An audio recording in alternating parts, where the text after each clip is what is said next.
साथ ही बड़ी खबर आ रही है जयपुर से। दिव्यांगजनों को सीएम अशोक गहलोत की बड़ी सौगात। स्थानीय निकाय चुनाव में मनोनीत होंगे दिव्यांगजन। लंबे समय से चल रही मांग पर सीएम गहलोत ने मुहर लगाई है। सरकार के फैसले से दिव्यांगजनों में खुशी की लहर। दिव्यांगों को भागीदारी देने वाला देश का पहला राज्य राजस्थान बन गया है। दिव्यांगजनों को सीएम गहलोत की ये बड़ी सौगात। स्थानीय निकाय चुनाव में मनोनीत होंगे दिव्यांगजन। लंबे समय से चल रही मांग पर सीएम गहलोत ने मुहर लगाई है, जिसके बाद दिव्यांगजनों में खुशी देखने को मिल रही है। तो देश का पहला राज्य इसी के साथ राजस्थान बन गया है, जिसने दिव्यांगजनों को मनोनीत किया है।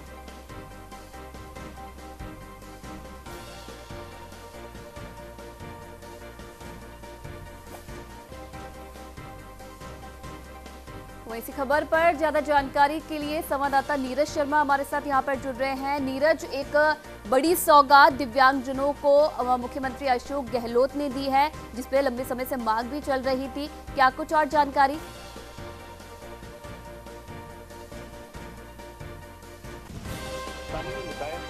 जो चुनाव चल रहे हैं इसके अंदर अब दिव्यांगजन भी सदस्य के रूप में मनोनीत हो सकेंगे, यानी कि सीधे तौर पर उनका मनोनयन जो होगा वो पार्षद के रूप में किया जा सकेगा। इससे निश्चित तौर पर दिव्यांगजनों को भागीदारी मिलेगी। विभिन्न नगरीय निकायों के अंदर जो चुनाव हो रहे हैं इससे इसकी शुरुआत हो जाएगी। तो निश्चित रूप से दिव्यांगजनों के अंदर एक बड़ी खुशी की लहर है कि अब सत्ता में उनको भागीदारी मिलने जा रही है और वो भी अब राजनीति के जरिए जो समाज सेवा के कार्य है वो कर सकेंगे। इससे दिव्यांगजनों का आत्मबल और विश्वास बढ़ेगा, साथ ही राजनीति में उनकी भागीदारी जो है वो सुनिश्चित हो सकेगी। देश भर में इस मामले पर चर्चा होती रही है, लेकिन दिव्यांगजन जो है केवल उनका एक नाम बदला गया। विकलांगों से उनको दिव्यांगजन बोला जाने लगा, लेकिन सच्चे अर्थों में उनको जो लाभ मिलना चाहिए था आरक्षण का या अन्य राजनीतिक भागीदारी का, कहीं न कहीं उसमें कमी रहती थी। मुख्यमंत्री अशोक गहलोत की यही चीज खलती थी और उन्होंने इस बार जो है ये अधिकार उनको दे दिया है। तो निश्चित रूप से इससे एक उनका विकास भी हो सकेगा, राजनीतिक रूप से भागीदारी हो सकेगी और सीधे तौर पर समाज के जो दिव्यांगजन हैं उनके हित में भी वो कुछ निर्णय ले सकेंगे। साथ ही आम जनता की समस्याओं के अंदर जब वो मिलेंगे, लोगों के अंदर एक विश्वास आएगा कि कोई व्यक्ति अगर दिव्यांग है उसके बावजूद वो जनहित से जुड़े हुए कार्य कर रहा है, तो एक समाज में भी अच्छा संदेश जाएगा। साथ ही इक्वलिटी की जो भावना है वो इक्वलिटी की भावना, समानता की भावना जो है वो विकसित हो सकेगी। समाज में जो लोगों की सोच है वो भी बदलेगी। तो एक अच्छा इनिशिएटिव है, नई पहल है और राजस्थान देश के अंदर ऐसा करने वाला संभवतः पहला राज्य है। जी बिल्कुल, राजस्थान पहला ऐसा राज्य बन गया है। एक बड़ी सौगात राजस्थान को भी मिली है। अगर लोगों की मैं प्रतिक्रिया जानने की बात करूं तो क्या कुछ प्रतिक्रिया इस फैसले के बाद आई है? देखिए, विभिन्न दिव्यांगजन जो है वो इसको लेकर के काफी अच्छा एक रुख जो है वो जता रहे हैं। वहीं जन सामान्य से भी अगर बात करें तो जन सामान्य भी का भी यही कहना है कि वास्तव में जो दिव्यांगजन थे वो काफी परेशानी से उनको गुजरना पड़ता था, उनकी आर्थिक स्थिति ठीक नहीं रहती थी, लेकिन उनमें आत्मविश्वास की कोई कमी जो है वैसे नहीं है, क्योंकि जो दिव्यांगजन है वो निश्चित रूप से अपने कर्मठ होकर के कार्य करते हैं और साथ इस काम को करते हैं तल्लीनता के साथ करते हैं। दूसरा, सूझबूझ की उनके अंदर कोई कमी नहीं होती, यानी कि मानव सेवा करना चाहते हैं अगर वो राजनीति के जरिए तो उनको पूरे अधिकार जो है वो मिलने चाहिए। कहीं ना कहीं समाज के अंदर ये देखा जा रहा था कि दिव्यांगजन आगे नहीं बढ़ पा रहे, धन बल और बाहुबल शक्ति बल का जो उपयोग है वो चुनाव में बढ़ता जा रहा था। ऐसे में वास्तव में जब ग्राउंड लेवल से उठकर के कोई दिव्यांगजन सेवा के लिए आएगा तो समाज इसे चलिए नीरज शर्मा, बहुत बहुत धन्यवाद तमाम जानकारी देने के लिए। तो एक बड़ी सौगात दिव्यांगजनों को मुख्यमंत्री अशोक गहलोत के द्वारा।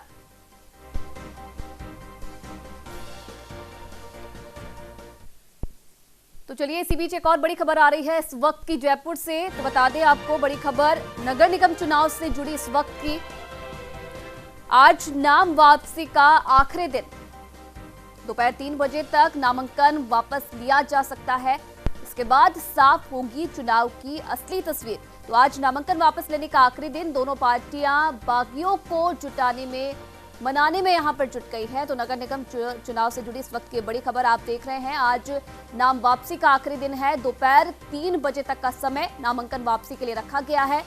माना यह जा रहा है कि नामांकन वापस जब कुछ प्रत्याशियों के द्वारा लिया जाएगा या फिर क्या कुछ देखने को मिलेगा, उसके बाद ही असली चुनाव की क्या कुछ तस्वीर रहने वाली है ये साफ हो पाएगी। तो दोपहर 3 बजे तक का समय नाम वापसी का। इसी के साथ दोनों पार्टियां यानी कि कांग्रेस और बीजेपी अपने अपने बागियों को मनाने में जुट चुकी है।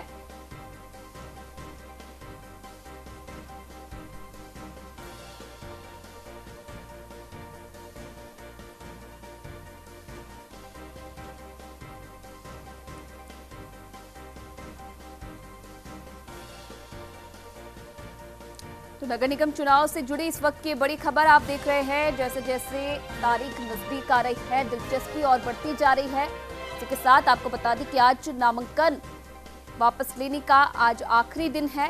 दोपहर 3 बजे तक का समय प्रत्याशियों के पास। इसी के साथ दोनों पार्टियां बागियों को बनाने की कवायद फिलहाल दोनों ही पार्टियों ने शुरू कर दी है।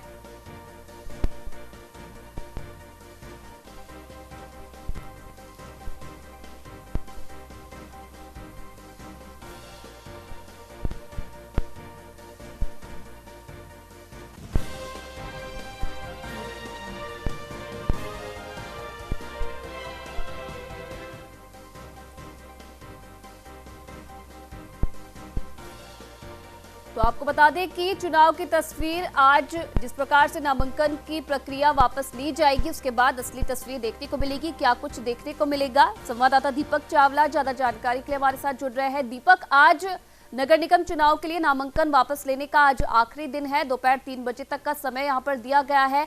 क्या कुछ जानकारी मिल रही है, क्योंकि दोनों ही पार्टियों की तरफ से अब यहाँ पर कवायद भी शुरू हो गई है बागियों को मनाने की? बिल्कुल आयुषी, आज का जो दिन है वो बहुत महत्वपूर्ण है नगर निगम चुनाव को देखते, क्योंकि आज नामांकन जो वापसी का दिन है वो आज लिया जा सकता है। अंतिम 3 बजे तक ये लिया जा सकता है। कई ऐसे बड़े कैंडिडेट है जो भाजपा से और कांग्रेस से दोनों से बागी होकर उन्हें नामांकन भर दिया है। कई बड़े उसमें नाम है, भले वो हेरिटेज की बात हो या फिर जयपुर ग्रेटर वार्ड की बात हो। तो अब इनको जो दोनों ही पार्टी है मान मनोहार कर रही है, उनको जैसे तैसे मनाने की कोशिश कर रही है। क्योंकि अगर किसी भी पार्टी से अगर कोई भी जो बागी कैंडिडेट होकर अगर चुनाव लड़ता है तो उसका जो नुकसान है वो दोनों ही पार्टी को मिलता है। तो ऐसे में कह सकते हो कि आज मान मनोहार का दिन है। कल रात से और 2 दिन से ही लगातार दोनों पार्टियां है वो लगातार जो है उनको लोभ लुभावने लालच देने की कोशिश कर रही है। कई सूचना ये भी आ रही है कि बीजेपी ने कईयों को कहा है कि हम आपको एक अच्छी पोस्ट दे देंगे। इसके साथ कांग्रेस ने भी कुछ इसी तरीके से अपनाया है कि जो भी निर्दलीय चुनाव लड़ रहे हैं बागियों को, उनको कहा है कि हम आपको अच्छी से अच्छी पोस्ट दे देंगे हमारी पार्टी में, आप चुनाव नहीं लड़े। तो आज 3 बजे क्लियर हो जाएगा कि कितने नामांकन वापस लिए जा सकते हैं। मेरी जानकारी यह है कि 250 तो बीजेपी और 250 कांग्रेस, 500 तो ये, और इसके अलावा करीब 1000 से अधिक निर्दलियों ने फार्म भरा है। तो आज कितने जो लोग हैं वो फार्म वापस लेते हैं ये देखना बड़ा दिलचस्प होगा। और आज के बाद जो है तस्वीरें काफी क्लियर हो जाएगी, क्योंकि आज 21 तारीख है। अब 29 तारीख को पहले चरण की वोटिंग है, तो ज्यादा दिन शेष नहीं बचे हैं, प्रचार में भी ज्यादा दिन शेष नहीं है। तो माना जा रहा है कि आयुषी आज का दिन बेहद इंपॉर्टेंट है। देखना ये होगा कि आज टोटल कितने नामांकन जयपुर ग्रेटर और जयपुर हेरिटेज के कितने नामांकन वापस लिए जाते हैं। बिल्कुल दीपक, और जिस प्रकार से लगातार हम देख रहे थे, क्योंकि जब नाम जारी करने की बात यहाँ पर की जा रही थी, काफी देरी दोनों ही पार्टियों की तरफ से की गई थी, और अब यहाँ पर मनाने की कोशिश की जा रही है बागियों को। क्या कुछ जानकारी मिल रही है, किन्हें फिलहाल जिम्मेदारी यहाँ पर दी गई है? क्योंकि देखिए दोनों ही पार्टियों के लिए काफी अहम ये चुनाव होने वाला है। दोनों पार्टियों की कई नेताओं की साख इस चुनाव पर निर्भर करती है। तो क्या कुछ पता चला है, क्या कुछ जानकारी मिली है, किनको फिलहाल ये जिम्मेदारी दी गई है कि बागियों को मनाया जाए दोनों पार्टियों की तरफ से?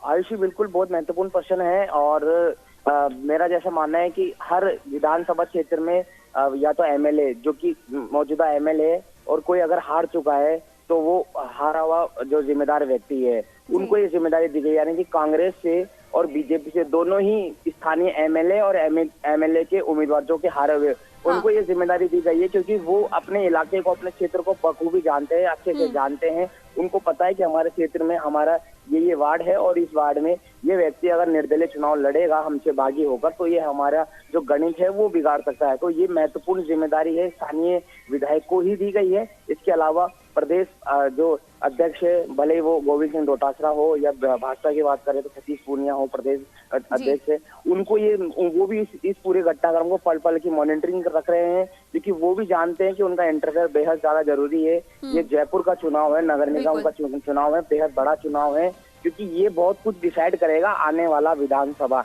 यहाँ से ये रुख हो जाएगा कि जयपुर की जनता की, राजस्थान की जनता की अगले चुनाव में किसको वोट देने की जो है नियत है। ये बात है कि स्थानीय सरकार जो है कांग्रेस है, तो कांग्रेस को काफी कुछ फायदा इसमें जरूर मिल सकता है, क्योंकि मौजूदा सरकार वही है। लेकिन बीजेपी भी कोई कम नहीं है। जिस तरह से नरेंद्र मोदी पीएम के जिस तरह से केंद्रीय जो काम है उनको देखकर भी यहाँ पे वोट दिया जा सकता है। तो कह सकते हैं कि आज का दिन बेहद इंपॉर्टेंट है। जी चलिए बिल्कुल, बहुत बहुत धन्यवाद दीपक चावला तमाम जानकारी देने के लिए। लगातार आप खबर पर नजर बनाए रखिएगा।